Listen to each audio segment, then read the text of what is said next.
BJP के राष्ट्रीय प्रवक्ता डॉक्टर सुधांशु त्रिवेदी। डॉक्टर सुधांशु त्रिवेदी, आपका बहुत बहुत स्वागत करती हूं सर। और क्योंकि आप एक मुखर प्रवक्ता हैं, राष्ट्रीय प्रवक्ता बीजेपी के, और बहुत सारे सवाल विपक्ष की तरफ से भी पूछे जा रहे हैं, लेकिन सबसे बड़ी उस जनभावना की बात मैं पहले करना चाहूंगी। ऑपरेशन सिंदूर को क्या सिर्फ एक जवाबी कार्रवाई के तौर पर देखा जाए या फिर पीओके के दरवाजे पर एक महत्वपूर्ण और गहरी दस्तक के तौर पर देखा जाए?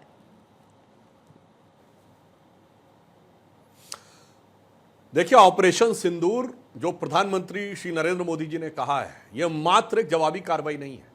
ये आतंकवाद के विरुद्ध भारत के नीतिगत आचरण में युगांतर स्थापित करने वाला है। This is a paradigm shift in India's approach towards terrorism. क्योंकि इससे पहले 2016 में हमने सर्जिकल स्ट्राइक की थी, वो सेना के माध्यम से की थी, और वो आतंकवादियों का कैंप नष्ट किया था, लॉन्च पैड नष्ट किया था।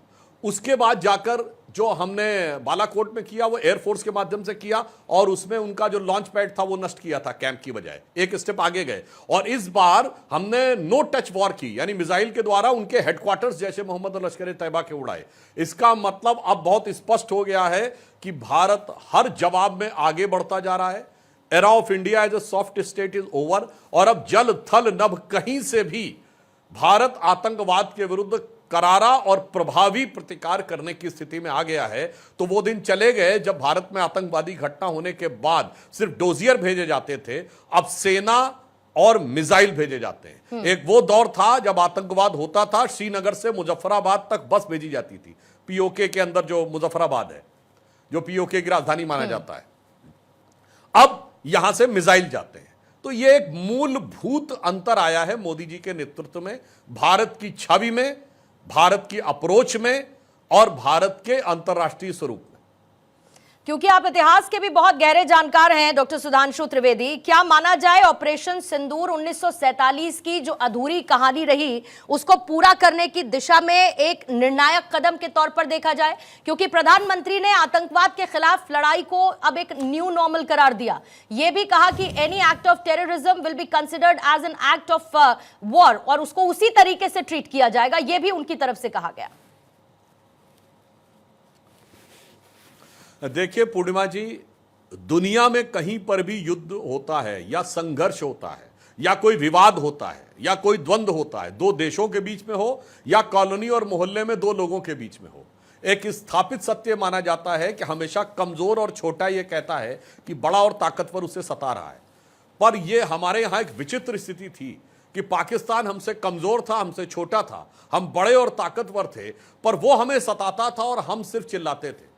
48 में सीज फायर हमने किया, जबकि हम बड़े थे, हम जीत रहे थे, और संयुक्त राष्ट्र संघ की उस समय कोई हैसियत नहीं थी। मैं क्यों बोल रहा हूं, 24 अक्टूबर 1945 को बना है संयुक्त राष्ट्र, अक्टूबर 47 तक मेरे विरोधी बता दें, एक प्रस्ताव बता दें जो कभी संयुक्त राष्ट्र में गया हो। उसके बाद युद्ध में हमारी सेना जीतती रही। 65 में हम हाजी पीर का दर्रा छोड़ के चले आए, और हम लाहौर के 20 किलोमीटर तक चले गए थे, वो छोड़ के चले आए। 71 में 1/3 पाकिस्तान की फौज 93,000 हमारे कब्जे में थी, हमने पीओके नहीं छुड़वाया, वो तो अलग छोड़िए। हमने पाकिस्तान के पंजाब और सिंध का 13,000 किलोमीटर स्क्वायर किलोमीटर का एरिया जीता हुआ वापस कर दिया, अपने 54 कैदी नहीं वापस किए। और मनमोहन सिंह जी और सोनिया गांधी जी के नेतृत्व में चलने वाली यूपीए की सरकार, जो मनमोहन सिंह जी के नेतृत्व में और वास्तविकता में सोनिया जी के दिशा निर्देश में चल रही थी, उसमें तो आतंकी हमले पूरे देश में होते रहे और हम शांति का राग अलापते रहे। उस दौर के बाद मोदी जी के आने के बाद एक बड़ा परिवर्तन आया। अटल जी के दौर में हमारे पास पूर्ण सत्ता नहीं थी, इसलिए हमने जो प्रभावी उत्तर दिया था कारगिल में, मगर हम एलओसी के पार नहीं गए थे। अब स्थिति यह बनी है कि हमने सीमा के उस पार जाके दिखाया और आतंकवादियों का ध्वस्त किया, और उसके बाद विदेश मंत्री जयशंकर जी ने बताया भी है। यानी अब अंतर यह आया है, अब कोई आता था भारत में, घुस के आता था, मारता था और चला जाता था, हम डोजियर देते थे। अब भारत वो भारत है जो घुसता है, फिर मारता है, उसके बाद बताता भी है कि हां हम कोई चोरी छुपे नहीं आए थे, हमने आपको मारा है और मार के जा रहे हैं। उसके बाद जो दुनिया भर में हमने सांसदों के प्रतिनिधिमंडल भेजे, तो मारता भी है और फिर दुनिया भर को जागृत करके जताता भी है कि हमने क्या किया है। तो जिसे मैं कह सकता हूं एक युगांतर स्थापित हो गया है भारत की पाकिस्तान और आतंकवाद के प्रति नीति को लेकर। और ये पिछले 11 साल आजाद हिंदुस्तान के इकलौते 11 साल हैं जब पाकिस्तान से कोई औपचारिक द्विपक्षीय वार्ता नहीं हुई। There is no official bilateral dialogue. तो हमारे विपक्षी नहीं कह सकते कि हम किसी घटना की प्रतिक्रिया में कर रहे हैं। यह हमारी मोदी जी की सरकार की यह सुव्यवस्थित, सुविचारित एक दीर्घकालिक नीति का परिणाम। सुधांशु जी, क्योंकि आपने डेलीगेशन का जिक्र किया और ये डेलीगेशन पहुंचा अंतर्राष्ट्रीय मंचों पर, किस तरीके से पाकिस्तान को एक्सपोज किया गया, लेकिन इसमें विपक्ष को और खासतौर पर कांग्रेस को लगता है कि ये क्योंकि आपकी फॉरेन पॉलिसी का फेल्यूर है और इसीलिए आपको जरूरत आन पड़ी कि इस तरीके का डेलीगेशन भेजा जाए अंतर्राष्ट्रीय मंचों पर। लेकिन और साथ ही वो ये भी कहते हैं कि हमारी फॉरेन पॉलिसी यानी यूपीए के समय की फॉरेन पॉलिसी बहुत बेहतर थी और ऐसा समय था जब बाकी के देश भारत के साथ खड़े थे, आज कौन खड़ा है, और इसीलिए कंप्लीट फॉरेन पॉलिसी फेलियर बताता है विपक्ष। अब इस बात का मैं जवाब देता हूं। हमारी अप्रोच सदा सर्वदा से रही कि संवेदनशील समय में राष्ट्र को एकजुट दिखना चाहिए। 71 के युद्ध के समय अटल जी ने इंदिरा जी की भूरी भूरी प्रशंसा की थी, ये कांग्रेसी आज तक कोट करते हैं। 1995 में नरसिम्हा राव जी प्रधानमंत्री थे, जिनेवा में पाकिस्तान हमारे विरुद्ध प्रस्ताव लाया था, तो अटल जी नेता प्रतिपक्ष के रूप में भारत सरकार का पक्ष रखने के लिए गए। सारा श्रेय नरसिम्हा राव सरकार को दिया, सरकार का समर्थन नहीं किया, क्रेडिट भी उनको दिया। घर में आके जो लड़ना था वो लड़ा। जब मोदी जी मुख्यमंत्री थे तो नवाज शरीफ ने डॉक्टर मनमोहन सिंह जी के लिए देहाती औरत और अन्य भी कुछ ऐसे आपत्तिजनक शब्द बोले थे जो खराब टेस्ट में थे। तो उस समय मोदी जी ने दहाड़ कर कहा था, कौन होता है पाकिस्तान का प्रधानमंत्री, 125 करोड़ देशवासियों के प्रतिनिधि प्रधानमंत्री के बारे में ऐसी बात करने वाला। तो अब हम जब सत्ता में हैं तो भी हमने कहा है कि सारे दलों को साथ में लेकर जो प्रधानमंत्री जी की अप्रोच है, सबका प्रयास, सबका विश्वास, सबको साथ में लेकर राष्ट्र का एक एकजुट स्वरूप हमने सामने रखने की बात कही। और रही बात फॉरेन पॉलिसी की, तो मैं सिर्फ ये कहना चाहूंगा, इनके दौरे हुकूमत में जब भी कभी कोई ऐसी परिस्थिति आती थी कश्मीर को लेकर, तो एक सोवियत संघ हमारे साथ खड़ा होता था और एक दो देश छोड़ दें, बाकी लगभग पूरी दुनिया उनके साथ खड़ी होती थी पाकिस्तान के साथ।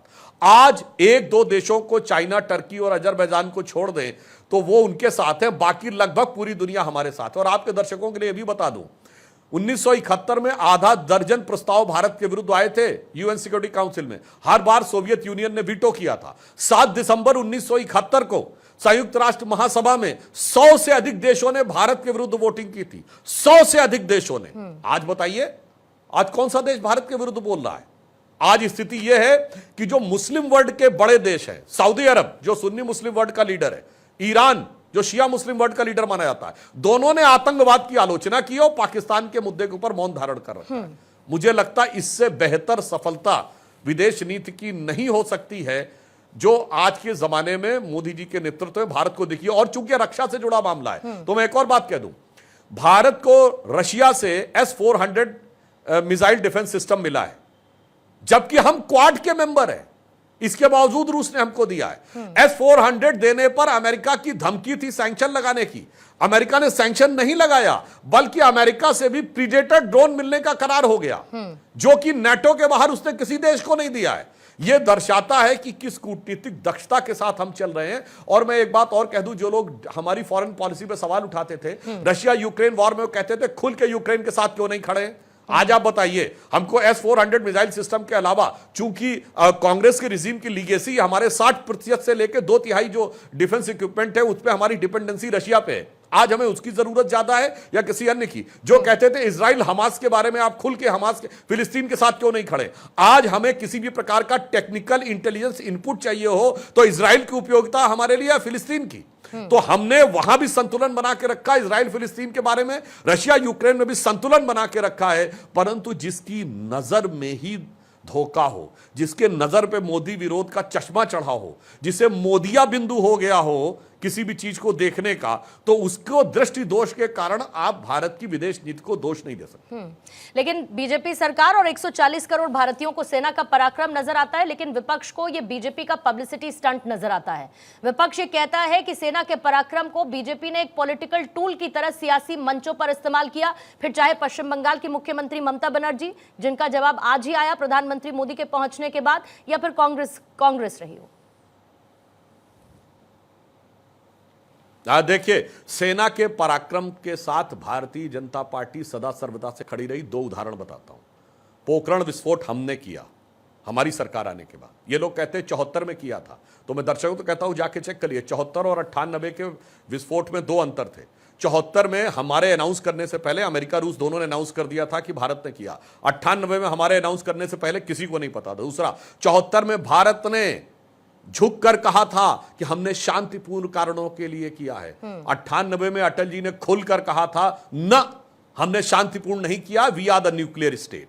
दोनों में जमीन आसमान का अंतर है। सेना का मनोबल बढ़ा था। मोदी जी के आने के बाद डिफेंस प्रोडक्शन में जो लंबी छलांग लगी है, उससे सेना का मनोबल बढ़ा। और राष्ट्रवाद और भाजपा का क्या संबंध है, तो मैं कोट करना चाहता हूं कि 2010 में अपनी यात्रा के दौरान अमेरिका के राष्ट्रपति बैरक ओबामा ने मनमोहन सिंह जी से बात के आधार पर अपनी किताब द प्रॉमिस लैंड में लिखा कि 26/11 के बाद भारत की सेना एक कड़ी कार्रवाई पाकिस्तान के विरुद्ध करने को तैयार थी, मगर कांग्रेस सरकार ने इसलिए अनुमति नहीं दी क्योंकि उनको लगता था कि उससे उपजे राष्ट्रवाद के वातावरण से भारतीय जनता पार्टी को राजनीतिक लाभ हो सकता है। तो कांग्रेस ही इस बात को जोड़ती है, हम नहीं जोड़ते हैं। हमने तो सीधे कहा है कि सेना के पराक्रम के साथ खड़े हुई। हमारे किसी नेता ने सेना के सेनापति को सड़क छाप गुंडा नहीं कहा, इन्होंने सेना अध्यक्ष को सड़क छाप गुंडा कहा। पाकिस्तान के सेना अध्यक्ष को सिद्धू ने गले लगाया। और जब मनमोहन सिंह जी की सरकार थी, हमारे सैनिकों के सर काट दिए गए थे, तो रक्षा मंत्री कांग्रेस सरकार के कहने की हिम्मत नहीं कर पा रहे थे कि पाकिस्तानी सेना ने किया। वो कह रहे थे कुछ अज्ञात लोगों ने आकर सेना के सीमा पर ऐसा कर दिया। जब सुषमा स्वराज जी ने इसको मुद्दा बनाया था, तब जाके AK एंटोनी साहब ने पाकिस्तान की सेना का नाम लिया था। तो राष्ट्रवाद पे, और अंत में एक बात यह कह दूं, मैं पूछना चाहता हूं कि 71 की लड़ाई में ना ये पैरा ट्रूपर्स ढाका में उतारने वाले जनरल जैकब का नाम लेते हैं, ना chief of the eastern command general Jagjit Singh Arora का नाम लेते हैं, ना भारत के उस समय army chief general field marshal Manekshaw का नाम लेते हैं, और तो और रक्षा मंत्री जगजीवन राम जी का कभी नाम नहीं लेते। सब कुछ इंदिरा जी ने किया, जबकि रक्षा मंत्री जगजीवन राम जी भारत के पहले दलित समाज से आए हुए रक्षा मंत्री थे। विचित्र बात है कि मतलब वहां पे ना उस ऑपरेशन को लीड करने वाले जनरल का क्रेडिट है, ना उस कमांड को लीड करने वाले जनरल का क्रेडिट है, ना सेना अध्यक्ष का क्रेडिट है, ना रक्षा मंत्री का क्रेडिट है। सब कुछ क्रेडिट केवल इंदिरा जी का है। और यहां पर अनाउंस सेना कर रही है, हम सिर्फ उसको स्वीकार करके सेना का अभिनंदन कर रहे हैं, तो इनको उसमें डिसक्रेडिट नजर आता है। बल्कि राजनीति तो मैं कहूंगा शायद कांग्रेस इसलिए काम नहीं करती कि क्या बाबू जगजीवन राम दलित समाज से थे, उनको क्रेडिट नहीं देना चाहते थे, इसलिए 71 में सिर्फ इंदिरा जी और इंदिरा जी। मैं आपसे कह रहा हूं पूर्णिमा जी, आपके शायद बहुत सारे दर्शकों को पता भी नहीं होगा कि 71 के युद्ध के समय रक्षा मंत्री कौन था।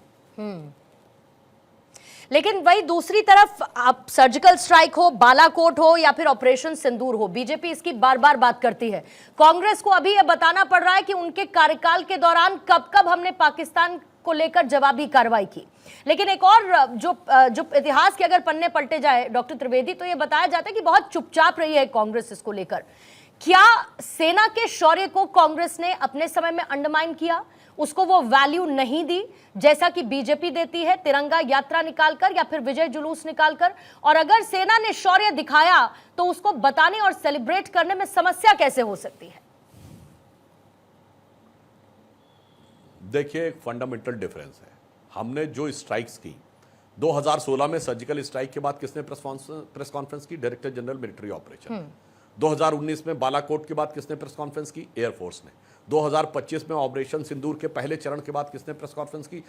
सेना की 2 महिला अधिकारियों ने। और हमने नहीं किया। फॉरगेट अबाउट बीजेपी, सरकार ने भी अनाउंस नहीं किया। आज कांग्रेस के प्रवक्ता आके बता रहे हैं कि स्ट्राइक हुई। यह बहुत गंभीर प्रश्न है। पूर्णिमा जी, मैं चाहूंगा दर्शक इस बात को सोचें कि कांग्रेस के प्रवक्ता को आज कैसे पता है कि स्ट्राइक हुई थी, क्योंकि स्ट्राइक सिर्फ 2 लोगों को पता हो सकती है, डिफेंस मिनिस्टर, डिफेंस मिनिस्ट्री या पीएमओ। आज ना माननीय प्रधानमंत्री उस समय के जो थे मनमोहन सिंह जी जीवित हैं, ना रक्षा मंत्री जीवित हैं। तो आज सोर्स क्या है कांग्रेस का, ये तो बताएं। क्या किसी सैन्य अधिकारी ने बताया? यदि सैन्य अधिकारी ने तब ऑफिशियल प्रेस कॉन्फ्रेंस नहीं की, तो आज बताना तो ब्रीच ऑफ कॉन्ट्रैक्ट हो गया। ये तो गोपनीयता भंग करने, अगर ये सच है तो।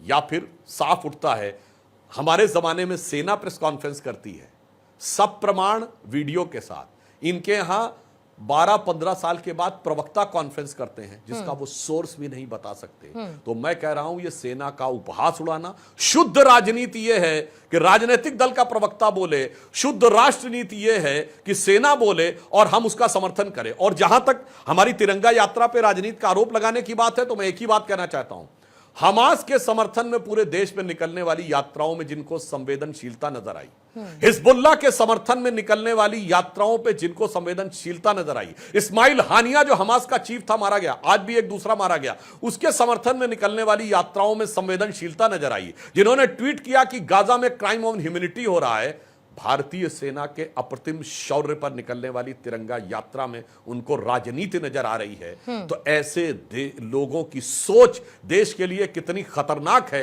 ये मैं दर्शकों के विवेक पर छोड़ता हूं। सर, एक विदेश मंत्री को बेईमान कह देना, मुखबिर कह देना, ये कितने बड़े गुनाह की कैटेगरी में आता है, खासतौर से एक सियासी दल की तरफ से जो कि विपक्ष में बैठा है?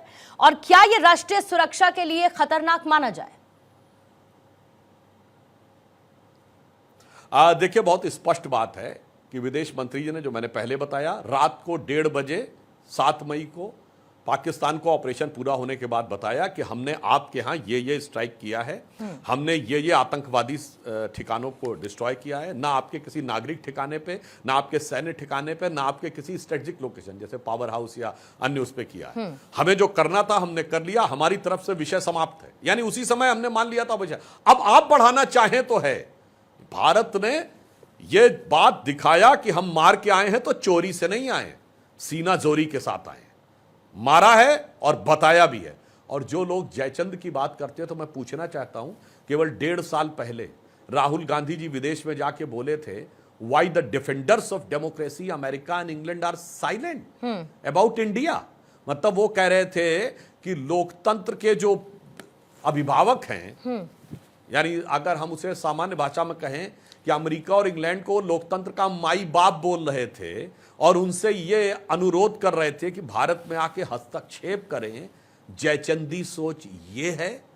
या कार्रवाई करने के बाद उन्हें बताना कि हम में और पाकिस्तान में अंतर यही है कि पाकिस्तान गुपचुप आतंकी भेजता है और कायराना तरीके से कार्रवाई करने के बाद कहता हमसे कोई मतलब नहीं, हम खुलेआम भेजते हैं और उसके बाद ओपनली बताते हैं कि हाँ ये हमने किया है। तो उनकी सोच और हमारी सोच में क्या अंतर है? उनके दौर में बुझे दिल वाली सरकार थी और बंधे हाथ वाली सेना थी। आज हमारे दौर में जिंदा दिल वाली सरकार है और खुले हाथ वाली सेना है। सेना को फ्री हैंड बिल्कुल सरकार की तरफ से दिया गया था, लेकिन इस ऑपरेशन सिंदूर के बाद से कई लोगों के नामों की चर्चा बार बार होती रही और इसीलिए उन नामों का जिक्र मैं करना चाहती हूँ। डॉक्टर सुधांशु त्रिवेदी क्या सोचते हैं?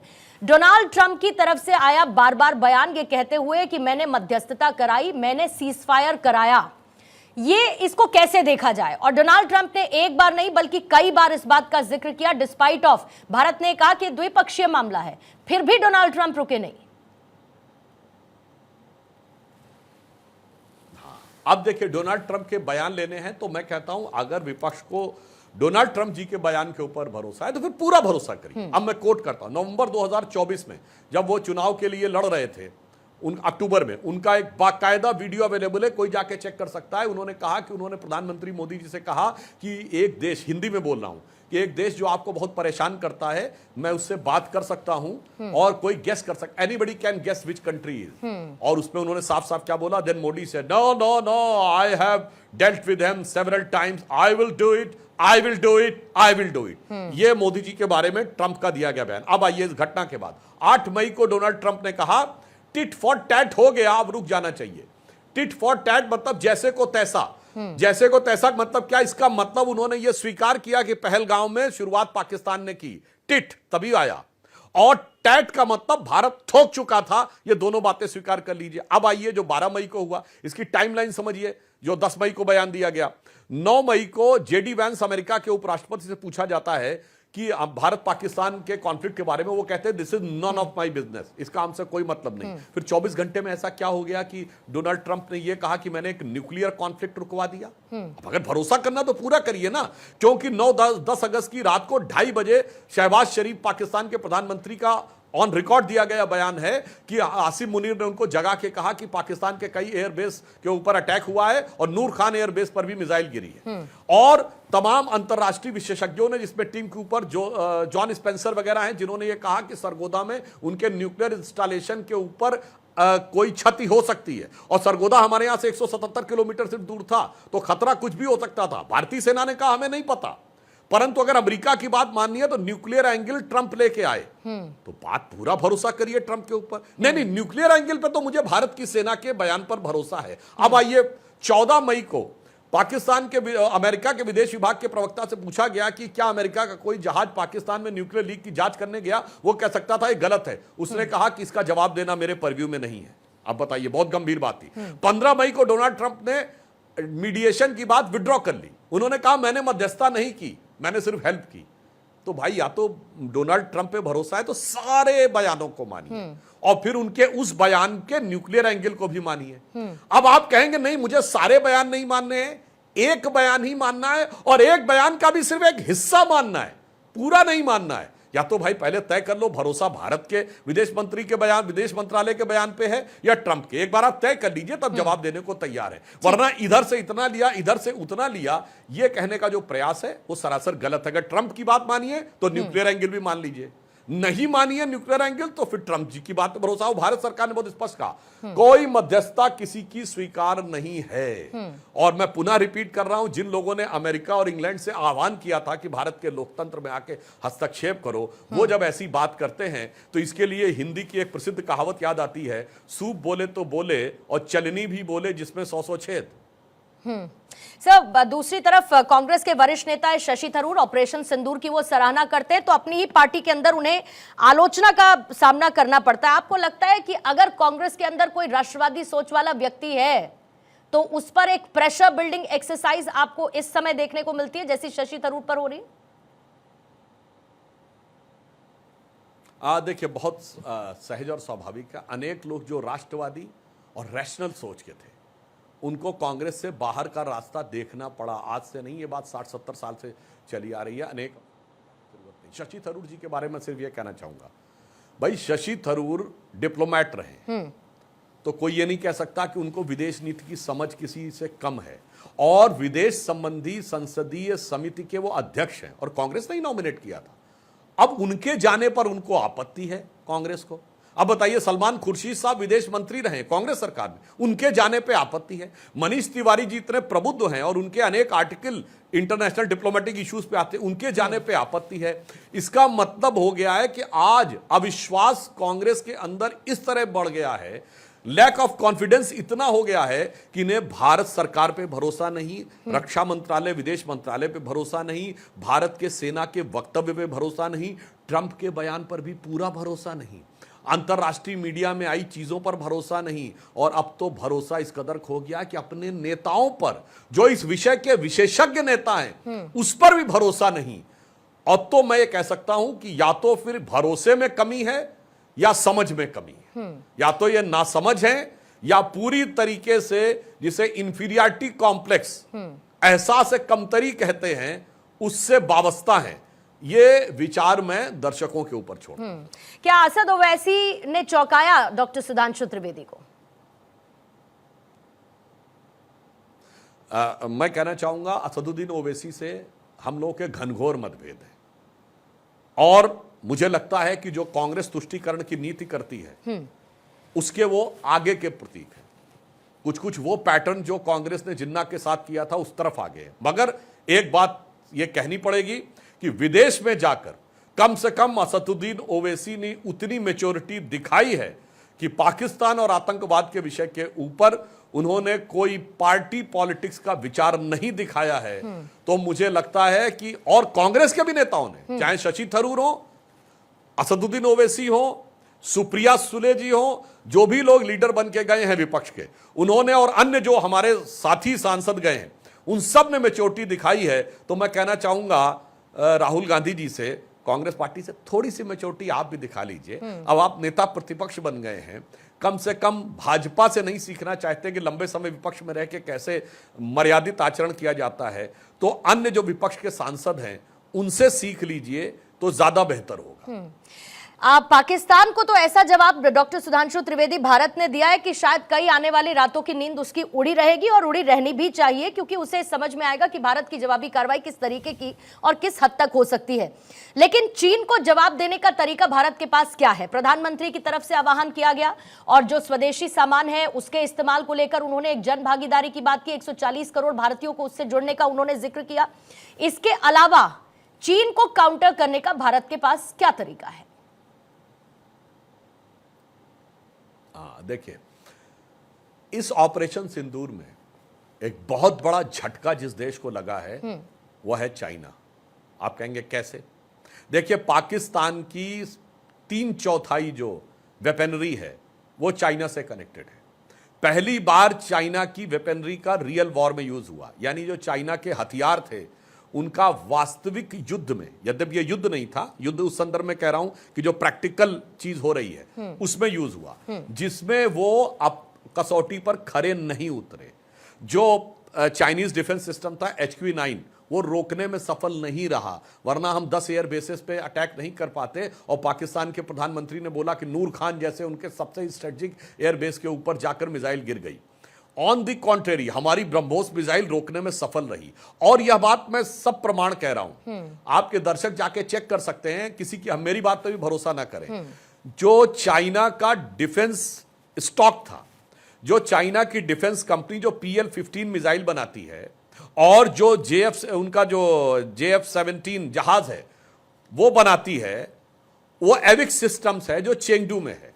Immediately after this operation Sindoor first stage उनका PL-15 वाली कंपनी का 9% शेयर गिरा और दूसरी का 15%, यानी 9 से 15% तक उनके डिफेंस स्टॉक गिर गए। और चाइना में सब कुछ गवर्नमेंट कंट्रोल है, उन प्राइवेट कंपनीज के बोर्ड पर भी कम्युनिस्ट पार्टी के लोग रहते हैं। गवर्नमेंट ने पूरा जोर लगा दिया कि डिफेंस स्टॉक नीचे ना आए, 6% उसके बाद उनके डिफेंस स्टॉक नीचे रहे। तो मुझे लगता है कि पहली बार चीन, जो कि अपने को हथियारों में श्रेष्ठ मानता था, दुनिया में वो एक्सपोज हो गया। और आपने देखा उसके बाद उसके डिफेंस स्टॉक नीचे आए। और भारत के चाहे गार्डन रीच हो, मझगांव डॉक्स हो, कोचीन शिपयार्ड हो, इन सब के डिफेंस स्टॉक्स ऊपर गए। भाई डिफेंस स्टॉक तो दुनिया देख के तय करती है ना कि किसका प्रोडक्ट कितना दमदार है।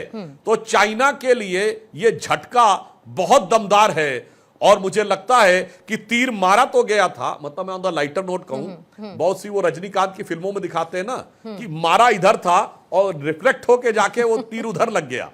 तो वार तो हुआ था पाकिस्तान पे, मगर रिफ्लेक्ट होकर उसने अच्छा खासा झटका चाइना को भी दिया है। तो भारत ने सर एक तीर से 2 निशाने किए या 3 निशाने या 4, कितने साधे हैं फिर? देखिए, ये बात मैं पहले भी बोल चुका हूं, मैं पुनः बोले देता हूं। हमने वो काम किया है जिसे उत्तर प्रदेश और मध्य प्रदेश के जो लोग हैं वो भली बात ही समझते होंगे, या हिंदी हार्टलैंड के लोगों ने आल्हा का नाम जरूर सुना होगा, आल्हा उदल का नाम सुना होगा। और आल्हा ग्रामीण क्षेत्रों में गाया जाता है, जो जगनिक की परमाल रासों का आल खंड माना जाता है, जो पृथ्वीराज चौहान जी के जमाने में लिखी गई। उसमें एक लाइन है कि बड़े लड़ैया मोहबे वाले जिनकी मार सही ना जाए, और एक का मारे दुई मर जावे, तीसर खौफ खाए मर जाए। तो एक ऑपरेशन सिंदूर हुआ, जैश ए मोहम्मद और लश्कर तैयबा का ठिकाना डिस्ट्रॉय हुआ। और तीसरा जो था, जैसे उनके यहां एक आतंकी था हाफिज सैफुल्ला, वो पता नहीं कैसे खौफ खा के मर गया, जो 2006 के CRPF के कैंप पे हमले का आरोपी था और 2006 के RSS हेडक्वार्टर के ऊपर आरोपी था। तो मुझे लगता है कि चीन को आर्थिक झटका भी पड़ा है और सामरिक झटका भी पड़ा है। और इसके साथ साथ चीन इस मामले को लेकर थोड़ा ओपनली एक्सपोज भी हो गया है। तो मुझे ऐसा लगता है कि भारत सरकार ने जो किया है, एक तीर से कई शिकार करने में सफलता हासिल की है। कुछ नेता सर ये भी पूछ रहे हैं कि पोस्टर में मोदी जी क्यों हैं? तो क्या यह माना जाए कि देश की रक्षा में जो फोटोज अब लगती हैं उनकी सेंसरशिप भी तय होनी चाहिए? प्रधानमंत्री की फोटो लगने पर इतनी समस्या क्यों? देखिए, हम बिल्कुल स्पष्ट कह रहे हैं, प्रधानमंत्री मोदी जी ने ही आकर हमारे डिफेंस प्रोडक्शन को बढ़ाया। जो दूरगामी सोच थी, मैं यह बात बिल्कुल ईमानदारी से कहता हूं कि ऐसा नहीं कि हमारे इंजीनियर्स में या हमारे साइंटिस्टों के अंदर क्षमता नहीं थी। कांग्रेस के रिजीम में भी हम मिसाइल बना रहे थे और सैटेलाइट बना रहे थे, पर इतनी क्षमता के बावजूद हम एसॉल्ट राइफल नहीं बना पा रहे थे, ऐसा तो नहीं हो सकता। हम बनाना नहीं चाह रहे थे। हम फाइटर प्लेन नहीं बना रहे थे, ऐसा नहीं, बना नहीं सकते थे, ऐसा नहीं, हम बनाना नहीं चाह रहे थे। मोदी जी ने वो शक्ति दी। मोदी जी ने जल थल नभ तीनों में न्यूक्लियर से युक्त किया। और 100 बातों की बात, जो सेना को मनोबल चाहिए होता, जो सेना को संबल चाहिए होता है, वो लाके दिया। एक दौर में नारा होता था, हमारी सेना जाके जंग के मैदान पे जीतती थी और कूटनीति के टेबल पे सब हार के चले आते थे। जिसे हम ये कहते थे कि चीन छीन देश का गुलाब ले गया। नेहरू जी गए थे, गुलाब शब्द नेहरू जी के लिए, क्योंकि उनको गुलाब बड़ा प्रिय था। चीन छीन देश का गुलाब ले गया, ताशकंद में वतन का लाल सो गया, और ये सुलह की शक्ल को संवारते रहे, जीतने के बाद बाजी हारते रहे। मोदी जी ने आजकर सेना को आकर वो शक्ति दी है कि वो अपने पूरी सामर्थ्य का दृढ़ता के साथ परिचय दे। मैं एक उदाहरण देना चाहता हूं। अभी इस प्रकरण से पहले आपने पाकिस्तान की सीमा पे गोलाबारी कभी सुनी थी? बिल्कुल बंद हो गई थी 2014 के बाद, क्योंकि 2014 से पहले फायरिंग होती थी। भारत से आदेश था, सफेद झंडा दिखाओ, और वो लोग मजाक उड़ा के फायरिंग करते थे। मोदी जी की सरकार आने के बाद बीएसएफ, तब गृह मंत्रालय के अंडर में था, बीएसएफ के डीजी से बात हुई, उनसे कहा गया साहब झंडा दिखाना, यहां से बताया गया ना अब मोदी जी की सरकार है, अब जितनी गोली चले उससे 4 गुना गोली आपको उधर दिखाना है। मैं दर्शकों से कहता हूं 2014 से 2025 के बीच में सीमा पर फायरिंग की कितनी घटना हुई? सन्नाटा। ठीक है, अब इस समय कॉन्फ्लिक्ट में तो हुई, इसमें कोई दो राय नहीं कर सकते। यही दर्शाता है कि अब उनको रियलाइज हो गया था कि मोदी जी के आने के बाद सेना का मनोबल, सुरक्षा बलों का मनोबल की सीमा तक बढ़ा है। और देश के बाहर हो या अंदर, मैं कहना चाहता हूं बस्तर में भी आपने देखा नक्सलियों के खिलाफ कितना बड़ा ऑपरेशन हुआ गृह मंत्री जी के नेतृत्व में। तो बहावलपुर से लेकर बस्तर तक राष्ट्र की सुरक्षा को सुदृढ़ करने के लिए सुरक्षा बलों को जो क्षमता दी है प्रधानमंत्री जी ने, मुझे लगता है उसकी यह सहज स्वाभाविक अभिव्यक्ति है जो जनता मोदी जी के बारे में यह दिखा रही है। इसमें कौन सी समस्या की बात है? और मैं आपके ही वक्तव्य में पहले बोल चुका हूं, इंदिरा जी के जमाने में तो रक्षा मंत्री तक का नाम नहीं लेते थे, किसी को पता ही नहीं कि रक्षा मंत्री कौन था।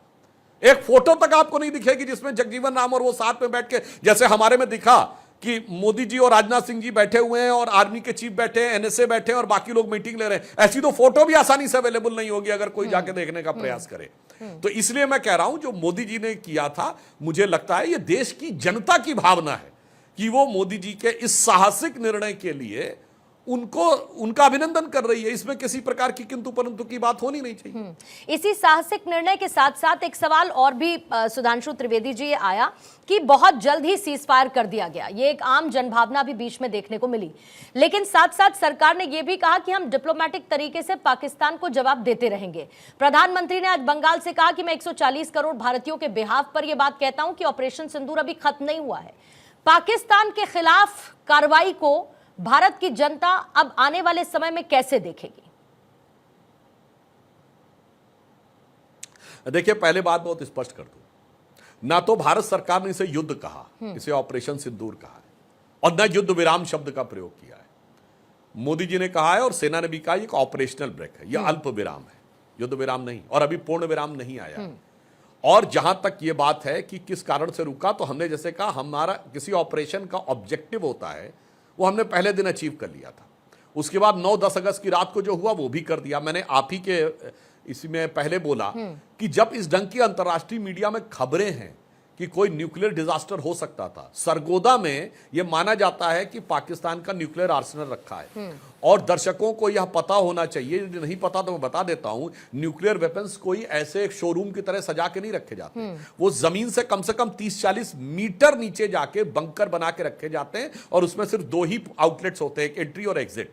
ऐसी खबरें आई कि एंट्री और एग्जिट पॉइंट डैमेज हो गए थे। उसमें यह खतरा हो सकता था कि कोई न्यूक्लियर लीक हो सकती है, और अगर न्यूक्लियर लीक होती तो 177 किलोमीटर है सरगोदा हमारे यहां से, तो मतलब दिल्ली से मथुरा ज्यादा दूर है और सरगोदा कम दूर है, दिल्ली से जयपुर ज्यादा दूर है, सरगोदा भारत की सीमा से कम दूर है। इसका मतलब यदि कुछ गड़बड़ होता तो कोई रेडिएशन अंतर्राष्ट्रीय सीमा देख के रुक नहीं सकता था। तो क्या संभावना रही है सुरक्षा विशेषज्ञों और जो हमारे सेना के अधिकारी थे उनके ऊपर छोड़ना चाहिए, मगर यह युद्ध रुका नहीं, युद्ध है नहीं, ऑपरेशन रुका नहीं है। सरकार ने बहुत स्पष्ट किया, और बहुत सारी चीजें ऐसी भी होती हैं, कुछ चीजों को दिमाग से यूज करना चाहिए। जो मोदी जी ने कहा दिमाग ठंडा और खून गर्म रखना चाहिए। आप देखिए पाकिस्तान के सिंध में अभी कुछ दिन पहले वहां के होम मिनिस्टर का घर जला दिया गया। क्यों?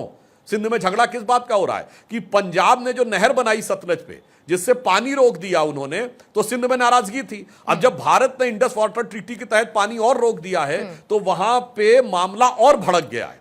जिस ढंग से खैबर पख्तूनख्वा में पाकिस्तान के लिए समस्या हो रही है, तो आपने देखा वो किस कदर वो डर गए हैं कि ख्वाजा आसिफ जो रक्षा मंत्री पाकिस्तान के, उन्होंने कहा कि तहरीके तालिबान, यानी जो ये कहता है कि पाकिस्तान में शरिया है पर वो पक्की वाली शरिया नहीं है जिसमें महिलाओं को बाहर नहीं निकलना चाहिए वगैरह वगैरह, वो कहने वाला तहरीके तालिबान के लिए वो कह रहे this is the proxy of India, जो आज तक कहते थे प्रॉक्सी ऑफ अफगानिस्तान है। यानी अब उनको हर जगह खौफजदा हो गए कि उनको भारत भारत नजर आने लगा है। बलूचिस्तान, खैबर पख्तूनख्वा जो फाटा का इलाका है, federally administrated tribal area, PoK में और सिंध में जो कुछ हो रहा है, बहुत सारी चीजें खुद ब खुद भी हो रही होती हैं। तो हमारी योग्यता इसमें भी है, किसी पहलवान को पछाड़ना हो तो एक होता सीधे आप उसको गिराएं और एक है उसी की ताकत को यूज कर कर उसको पटकनी दे दें। तो अभी जो कुछ पाकिस्तान में हो रहा है, अगर आप गौर से देखेंगे तो पाकिस्तान की स्थिति वो होने वाली है कि स्वरूप धरे जीने के लिए बैठे हैं हजारों जहर पिए, ठोकर न लगाना हम खुद हैं गिरती हुई दीवारों की तरह। अगर आप आंतरिक स्थिति को देखें तो हमें कम से कम दौर में ये उनको अधिक से अधिक क्षति कैसे पहुंचा सकते हैं, इस पे भी देखना चाहिए और एक अंतरराष्ट्रीय चाल को भी समझना चाहिए। आज चाइना से इंडस्ट्रीज शिफ्ट होकर भारत की तरफ आ रही हैं। यह भी एक तरीका हो सकता है कि भारत युद्ध में उलझा हुआ दिखे और जो बड़ी बड़ी इंडस्ट्रीज वहां से शिफ्ट होकर टैरिफ वॉर और पोस्ट कोविड के दौर में आने वाली थी वो रुक जाएं। तो सारी बातों को देखकर अपने को न्यूनतम समस्या होते हुए अधिकतम क्षति दिखाने की जो कूटनीतिक दक्षता मोदी जी ने दी है, मुझे लगता है थोड़ा सा ठंडे दिमाग से सोचेंगे तो सब कुछ दूध का दूध पानी का पानी नजर आएगा। और अब तो वैसे भी सर बलूचिस्तान से ओपन लेटर आने लगे हैं प्रधानमंत्री मोदी के नाम, और साथ ही सहयोग और साथ की मांग भी की जा रही है। अंतिम 2 सवाल लेते हुए सुधांशु जी आपका शुक्रिया करूंगी। अगर आज सरदार पटेल होते ऑपरेशन सिंदूर के बाद, इस कार्रवाई को कैसे देखते या किस तरीके से इसको परिभाषित करते? अगर सरदार पटेल होते तो पीओके बनता ही नहीं, क्योंकि उस समय राज्यों का महकमा सरदार पटेल के पास था। एक ही राज्य कश्मीर नेहरू जी ने अपने साथ रख लिया था और फिर ऐसा फच्चर फंसा कि आज तक फंसा रहा। और मैं दर्शकों से कहूंगा जिन्हें मेरी बात पे भरोसा ना हो, सरदार मूवी जाके देखें, ये तो कांग्रेस के रिजीम में बनी है। उसमें एक बड़ा मजेदार दृश्य है कि सरदार पटेल मांगते रहते हैं कि रेडियो पर जो नेहरू जी का वक्तव्य है उसकी कॉपी उनको दे दी जाए। बहुत लेट कॉपी दी जाती है और उसमें लिखा होता है कि नेहरू जी ये बोलने वाले हैं कि वो जनमत संग्रह कराएंगे संयुक्त राष्ट्र के तत्वावधान में। जैसे ही सरदार पटेल ये पढ़ते हैं तुरंत फोन मिलाते हैं, तब तक पता चलता है नेहरू जी आकाशवाणी के लिए निकल चुके हैं। वो अपने निजी सचिव को भेजते हैं, दौड़ाते, कहते हैं आकाशवाणी के कार्यालय जाओ और नेहरू जी को बीच में रोको, कहो मेरा यह अनुरोध है कि ये लाइन न बोलें। वो दौड़ते हुए जाते हैं, जब तक वो उनके निजी सचिव पहुंचते तब तक नेहरू जी बोलना शुरू कर चुके होते हैं। और दिखाया गया है कि बेचैनी से सरदार पटेल टहल रहे हैं और रेडियो पे सीधा प्रसारण सुन रहे हैं और जैसे ही वो वाक्य सुनते हैं सरदार पटेल अवाक रह जाते हैं। और ये डायलॉग है उस फिल्म में, ये क्या किया तूने जवाहर, बहुत पछताएगा और देश भी बहुत पछताएगा। मुझे लगता है ये स्थिति ही नहीं होती। सरदार पटेल होते तो कहानी कुछ और होती। मगर क्या बताएं, कभी एक वो जो एक शेर है ना कि ऐसे भी फलक देखे हैं तारीख के मंजर ने कि लम्हों ने खता की थी सदियों ने सजा पाई, तो उस चंद लम्हे की खता आज तक हिंदुस्तान भुगत रहा है।